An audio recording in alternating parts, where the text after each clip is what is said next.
정권이 넘어가게 된다면 민주당 정권으로 가게 된다면 또 이거 수사를 안 할 수는 없거든요. 최소한 뭐 적폐청산이라는 명목하에 또 문재인 정부 때와 이러한 실수를 또 할지는 모르겠어요. 저는 그건 좀 과도 있다고 생각을 하거든요. 과도했다고 보시죠. 아니 그러니까 사법적인 결과로 보더라도 대부분 문제난 게 많았잖아요. 맞습니다. 물론 그걸 수사했던 사람이 윤석열 전 대통령이긴 합니다만은 참 아이러니인데 예. 역사의 아이러니이긴 합니다만은 그러네요. 윤석열 전 대통령 부부에 대해서는 최소한 수사가 이루어지지 않을까. 만약에 민주당 정권 넘어가게 된다면 저는 그런 생각을 가지고 있기 때문에 윤 전 대통령으로서는 저는 지금 메시지를 내시는 게 본인과 그다음에 본인을 그래도 지지했던 층에게 정치적 지지층에게 악영향을 미칠 것 같다라는 생각이 듭니다.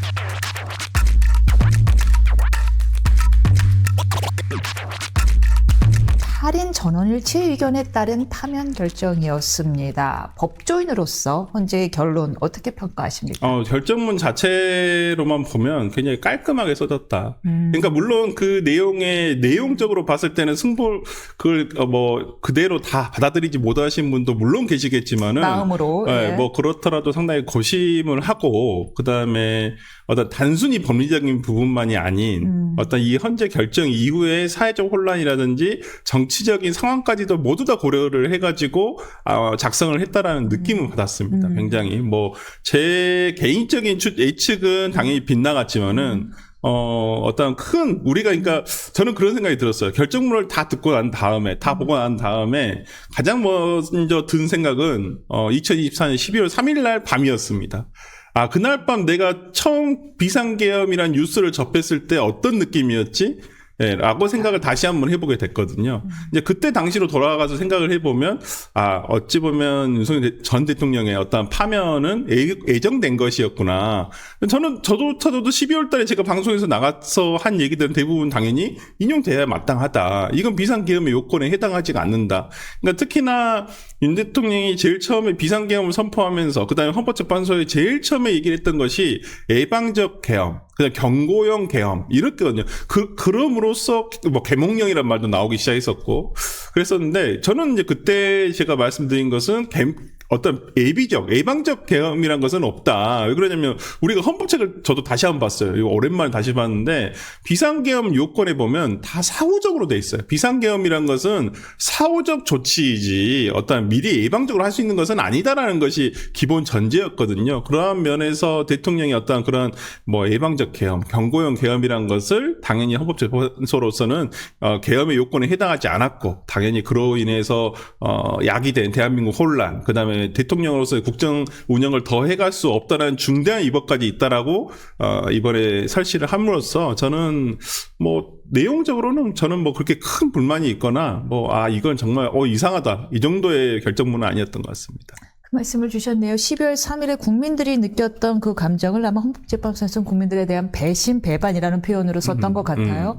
말씀 중에 이후의 정치적 흐름까지 고심한 흔적이 보였다라고 했는데 어떤 부분을 말씀하신 건지. 그러니까 그 결정문에 보면 어떤 이런 야당에 대한 그 폭거, 그러니까 대통령으로서는 그렇게 느꼈을 만한 것들을 그러니까 예시를 하고 있잖아요. 뭐 예산안이라든지 뭐 소위 우리가 얘기하는 줄탄핵이라든지 이러한 부분에 대해서 예시를 들어주고 있거든요. 근데 그러한 부분에 대해서도 이러한 것들이 있었을 것이라고 피청구인 측, 그러니까 윤 전 대통령 측에서 느꼈을지 모르겠지만 이것을 해결하는 방법이 군대와 병력을 이용한 것밖에는 없었겠느냐. 그건 아주 비상적이고 최후의 수단이지 우선적 수단이 될 수는 없다라고 얘기를 한 것이거든요. 당연한 얘기죠. 당연한 얘기인데 그러한 부분에 있어서 이런 부분을 해결할 방법도 얘기했잖아요. 어떤 입법이라든지 그다음에 뭐 예산안에 대해서 조정을 한다든지 뭐 그다음에 총선을 통한 어떤 선거를 통한 어떤 방법 이런 것들을 제시를 해줬단 말이에요. 그러니까 저는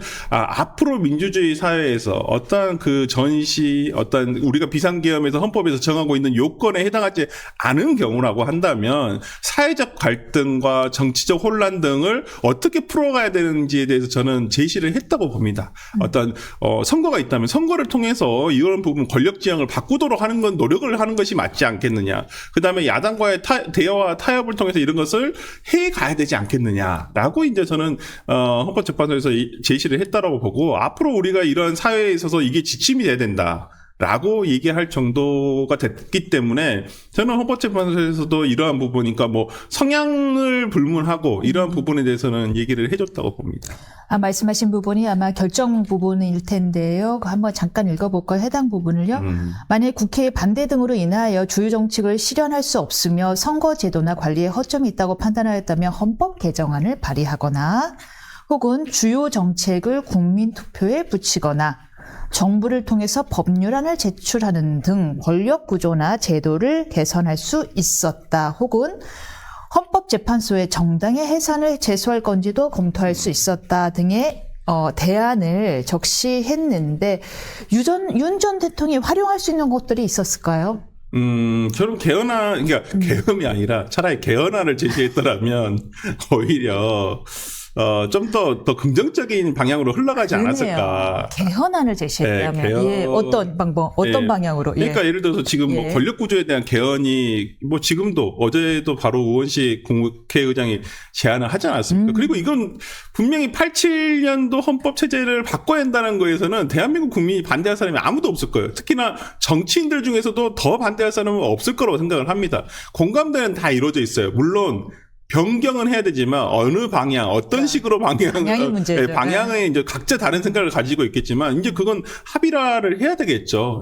그렇기 때문에 저는 87년도 헌법체제에 대한 개헌안을 오히려 대통령이 뭐 헌법재판소 마지막 변론 기일 때 얘기할 게 아니라 12월 3일날 밤에 차라리 개헌이 아닌 개헌을 얘기했더라면 지금과는 상황이 많이 달라지지 않았을까라는 생각이 좀 들어서 그게 좀 안타깝다라는 생각을 하고요.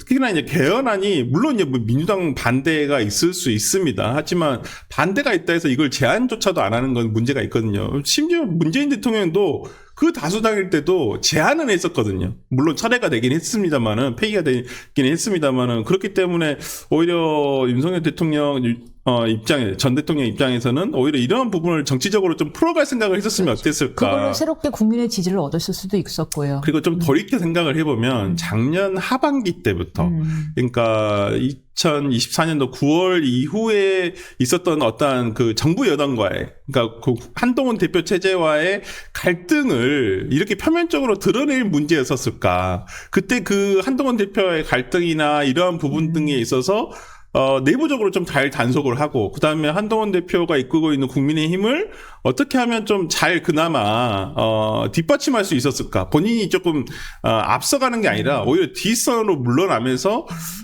국민의힘이라는 정당이 조금 더 도드라지게 나오는 게 오히려 더 유리하게 국정에, 그러니까 임기, 중반부와 후반부를 어떻게 보면 잘 갈 수 있는 기점이었다고 생각을 하는데, 저는 뭐 한동훈 대표와의 어떤 갈등이 불거지면서 오히려 이렇게 어긋나 가는 것은 아니었었을까라는 생각이 좀 들어서, 뭐 지금 되짚어 보면 우리가 그러잖아요. 어떠한 바둑을 두거나 이런 복기를 하다 보면 내가 그땐 그 수를 안 뒀어야 되는데 그때 그 순간에 이런 판단을 했었으면 어땠을까. 물론 앞으로도 이런 내용들이 정말 많이 나올 거라고 생각을 합니다. 하지만 그러한 부분에서 이미 지나간 시간들이니까 뭐 이건 차치하고, 그건 뭐 나름 복귀를 하는 것도 중요합니다. 앞으로 이러한 실수를 다시는 반복해서는 안 되고 시행착오를 없애야 하니까요. 하지만 지금은 가장 중요한 게 또 던져졌잖아요. 바로. 그러니까 조기 대선이라는 어떤 이제 6월 3일로 결정됐다고. 그렇죠. 대선판이 네. 이제 뭐 불과 2달도 안 남았습니다. 이제 뭐 시간은 이미 지나가기 시작했기 때문에 저는 이러한 부분과 관련해 가지고 뭐 윤 전 대통령에 대한 평가와 어떤 뭐 이러한 부분 등은 조금 시간을 뒤로 미뤄둘 필요가 있지 않을까라는 생각을 합니다. 지금 대선 전국에서 윤 전 대통령에 대한 테이마가 나온다는 것은 그건 국민의힘과 보수 진영에 결코 좋은 일은 아니거든요. 네, 나오는 건 이 수동의 문제가 아니라 윤 전 대통령이 지금 목소리를 능동적으로 내고 있는데요. 그래서 더 문제죠. 그렇군요. 그래서 더 문제죠. 예. 그걸 가장 지금 국민의힘에서는 우려하시는 것 같아요. 사실 첫 번째 메시지는 뭐 대한민국을 위해 일할 수 있어서 행복했습니다라는 메시지는 사뭇 좀 울림도 있었어요. 그런데 이제 그 다음에 나를 지켜줬던 젊은이들 이런 이제 메시지에 대해서는 이제 여러 가지 해석들이 분분합니다. 그러니까 지금부터라도 뭐 좋습니다. 그러니까 본인의 재판 과정에서 어떤 새롭게 등장한 2030의 보수 지지층 등이 있다라는 사실 자체는 부정할 수는 없는 거예요. 그리고 소위 계몽이 됐다, 안 됐다, 이런 얘기도 있지만은, 어쨌든 간에 정치 현실을 깨닫게 되는 보수 지지층의 젊은 사람들이 생겨난 것은 사실입니다. 그러니까 이러한 어떤 에너지원이 생긴 거잖아요. 여러 에너지원이 있단 말이에요. 정치에 있어서는. 여러 에너지원이 있는데, 지금 특히나 국민의힘과 보수 진영을, 많이 지탱했던 것은 50대 이상의 어떤 보수 지지층들. 이 훨씬 더 많았거든요. 근데 이제는 2030 어떤 그런 보수 지지층이 생긴 것은 사실이기 때문에 이러한 에너지원을 다 끌어모아야 될 이제 과제가 생겼단 말이에요. 근데 이것을 윤 대통령이 하시려고 하면 안 되죠. 윤 전 대통령이 하시려고 하면 안 되고, 지금은 어차피 형사 어떤 절차가 남아있잖아요. 내란죄와 관련한 것들, 그리고 주말부터 나오기 시작했습니다만은 어떤 윤 전 대통령 부부와 관련한 여러 가지, 이제까지 의혹이라든지. 다 할 수 있죠. 이제 할 수가 있잖아요. 네.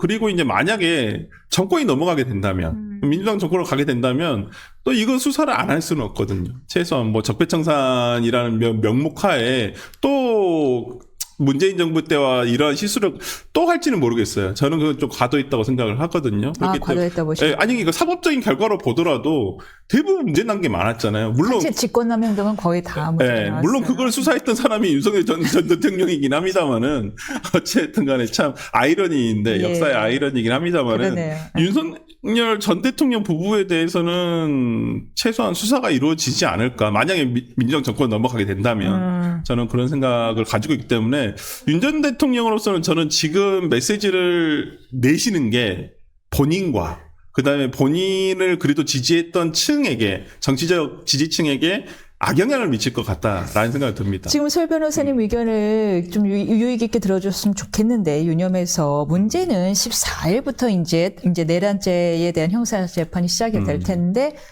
지금은 인신이 자유로우신 상태잖아요. 네.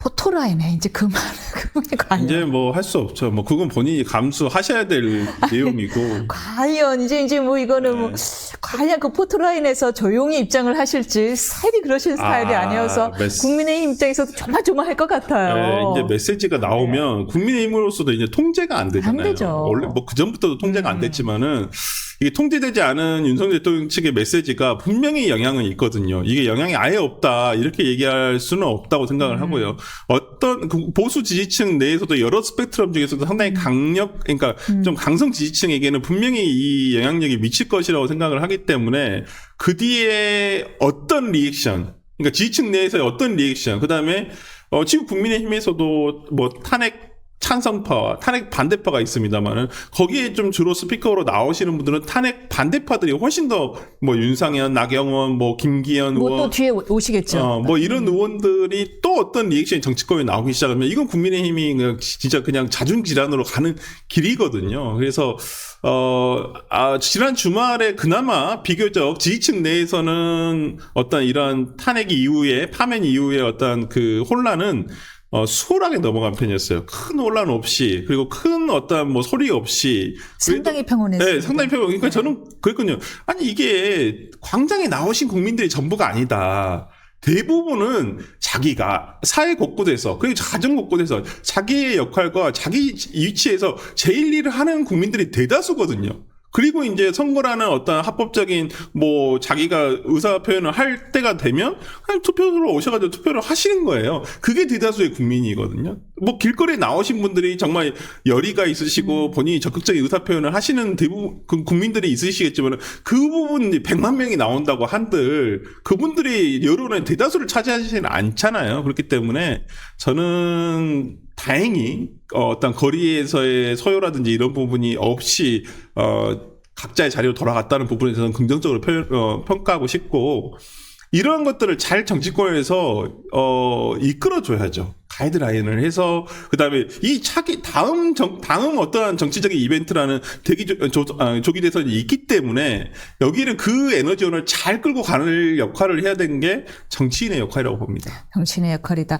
잠깐 결정문 얘기로 돌아오면은요. 결정문에 대해서 아까 전 저희가 이제 방송을 시작하기 전에 뭐 솔직히 상당히 설득력이 있었고 심지어 12월 3일 그때 심정을 되돌아보게 만드는 결정문이었다는 말씀을 하셨습니다. 근데 상당히 설득력이 있다는 말에 저도 당연히 동의를 하는데 그 설득력이 있는 와중에 잘 가다가 약간 과속방지턱이 있듯이 살짝 기사 덜컹하는 부분들이 아마 거기에서는 아마도 이곳에서 이견이 있지 않았나 하는 흔적들이 있는 그 부분들이 있었습니다. 그것이 이제 아마 오랜 평의를 거쳐서 결국은 8대0으로 외견상 마무리가 된 걸로 보이는데 그 부분이 어떤 부분인지 그러니까 그게 딱 짚어줬어요. 그때 선거 안에는 훨씬 더 자세한 내용이 들어있습니다만은 문영배 소장대행이 그때 선거날 얘기를 한 부분은 하나는 내란죄 철회 부분.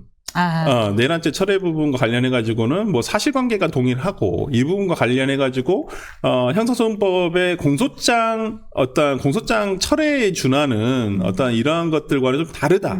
그렇기 때문에 그냥 내란 행위라는 사실 자체를 평가했었을 때는 크게, 다르지 않다라고. 그러니까, 좀 그런 부분이 있었고요, 크게는. 그리고 근데 그 부분도 그냥 넘어갔어요. 이 부분 그냥 우리가 평가하면 될 일이다, 사실관계로서. 이거 우리가 내란죄 유무를 판단하는 게 아니다라는 것이었기 때문에 내란 행위라는 자체에 대해서 사실관계를 평가했다는 부분과 그다음에 비상계엄 행위의 위헌성 위법성. 그렇죠. 그다음에 하나는 이제 그 형소법상 전문법칙 그 부분과 관련해가지고 개정된 전문법칙이 있지 않습니까? 그러니까 형사소송법에는 지금은 이제 피의자가 예를 들어 검찰에서의 진술이 담긴 진술 조서를 내가 내용 부인을 하게 되면 내용이 동의하지 않으면 증거로 쓸 수가 없는데 이것을 헌법재판소에서는 그대로 수사 기록을 받아가지고 썼을 때 이 부분과 관련해가지고 좀 의견이 갈렸잖아요. 그러니까 이미선 재판관들, 진보 성향의 재판관들은 완화된 전문법칙이 적용돼도 상관이 없다, 헌법재판에서는. 근데 이제 김복형, 조한창 재판관 같은 경우는 엄격하게 적용을 해야 된다라고 얘기를 하고 있어요. 아마 이 부분과 관련해가지고 상당한 이견이 있었을 거라고 생각이 됩니다. 근데 이 부분이 굉장히 축소가 됐어요. 이 부분이 그냥 전원 일치 판결로 가게 되면서 이 두 분의 재판관이 엄격하게 적용하자고 했던 것들이 그냥 보충 의견 정도로 그냥 하면서 큰 결론에는 이의가 없지만 내부적으로는 앞으로는 이렇게 안 했으면 좋겠다라는 정도로 굉장히 축소가 된 거죠. 그래서 아마 이 부분과 관련해가지고 상당히 평의가 오랫동안 길어지지 않았을까라는 생각이 좀 듭니다. 저는 마찬가지로 하나만 더 붙이자면은 그 피청구인들의 변호의 기회를 충분히 줘야 된다라는 그 보충 의견에서 아마 저만은 그 행간에서 고함 소리가 들려오더라고요. 이걸 가지고 진행 과정에서 꽤 많이 싸웠나 보다. 이렇게 하는 곳이 어디 있느냐. 그러니까 저는 문영배 소장대행이 재판을 진행하지 않고 아마 다른 분이 했다라고 한다면 아마 달라졌을 거라고 생각합니다. 재판의 절차라든지 이런 부분이 달라졌을 거라고 생각을 하고 이렇게 굳이 신속만을 위해서 재판을 진행하진 않았겠다. 굳이 우리가 무슨 시간 제한을 마치 정해놓은 것처럼 재판을 진행한 건 사실이거든요. 물론 국정 안정을 시급하게 해야 한다는 대전제가 있었기 때문에 대통령의 자리를 공석으로 둘 수는 없다라는 어떤 대전제가 있었기 때문에 헌법재판소에서도 가장 우선적으로 판단한다고 했지만은 중간중간에 한덕수 국무총리에 대한 결정이라든지 그다음에 검사 3인에 대한 탄핵 재판이라든지 그다음에 감사원장 체제 감사원장에 대한 이런 결정을 다 냈거든요. 그렇기 때문에 저는 이러한 부분에 있어서 헌법재판소가 가지는 어떤 그 대전제를 따르고자 하는 것은 있었지만 굳이 그렇게까지 할 필요가 있었을까? 굳이 한다고 했을 때 처음부터 평일에 이렇게 그러니까 예를 들어서 변론 정지를 하고 평일에 이렇게 오래 할 것이 아니라 충분히 심리를 하고 그 와중에서 제가 드러난 어떤 내용에 대해서 평가를 했으면 될 문제였는데 너무 조속하게 심리를 마쳤다는 부분이 피청구인 측에 그런 이의 제기를 할 수 있는 빌미를 줬다고 생각을 하거든요. 많이 그래서 빨리 우리가 그때 변론 종결이 2월 28일인가 됐었나요? 27일인가? 그래서 만약에 그 다음 주나 그 다음 주 중 3월 초쯤에 결론이 났다면 상당히 이 정도로 조용하게 평온하게 판결을 받아들이지 않았을 거예요. 아마 별개의 의견으로 포장된 사실상 반대 의견이 첨예하게 부딪히면서 한 달 이상 시간을 끌었기 때문에 그 숙고의 사람들이 이제 인정을 한 거 아닌가. 뭐 그런 것일 수도 있고 3월 28일이 지나면서 지치기 시작했던 것 같아요. 그러니까 뭐 모두들 마음속에는 그래 결론이나 나라. 네, 3월 28일을 거의 마지노선으로 잡고 있었었는데 그게 지나니까 민주당이나 진보 성향, 진보 진영에서는 굉장히 마음이 급해졌고요. 이거 이러다 4월 18일 지나가는 거 아니야? 그리고 그래서 굉장히 열성적이고 그런데 오히려 보수 진영에서는 그냥 더 차분해진 감이 없잖아 있습니다. 특히나 윤 전 대통령의 구속 취소가 되면서 약간 김이 빠진 느낌이 있어요. 약간 김이 빠지고 어떤 그때까지 가지고 있었던 어떤 민주당이라든지 아니면 진보 진영이라든지 아니면 헌법재판소나 이런 약간 반감의 에너지가 있었는데 그게 많이 수그러든 건 사실이에요. 3월 윤 전 대통령이 구속 취소가 되면서 이러한 부분 등이 아마 재판관들 내부에서도 영향을 미쳤을 거라고 생각을 하고요. 그런데 이제 그게 좀 시간이 지나면서 내부적으로 이제 설득이 됐는지 아니면 처음부터 모두 다 8대 0의 어떤 인용이라는 결론을 가지고 있었는지는 뭐 아무도 모르죠. 모르는데 우리가 추론을 해보면 이러이러한 일들이 있어서 조금 평의가 오래 지나간 것은 아닌가라는 생각을 들어서 어쨌든 간에 뭐 헌법재판소가 뭐 적시에 저는 뭐 했다라고 봅니다. 그러니까 사회적 혼란이 이만큼 일어나지 않은 것도 헌법재판소가 어떤 선고 시기를 잡는 거에 있어서도 상당한 고려를 하지 않았을까라는 생각을 해봅니다.